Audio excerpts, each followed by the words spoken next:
Don't tell anything to our staff. How dare you touch his mission? Police के डराएगा क्या बच्चा?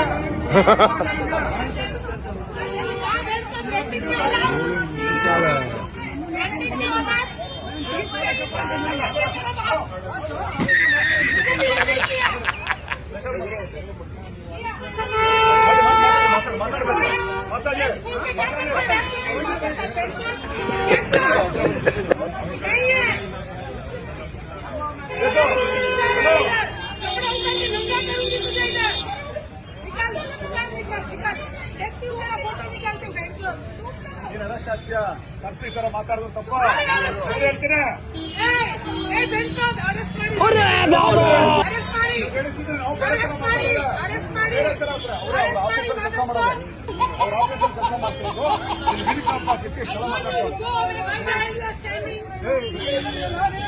ನೀವು public ಹೋಗಿಬೇಕು ಅವ್ರಿಗೆ ಅವರಿಗೆ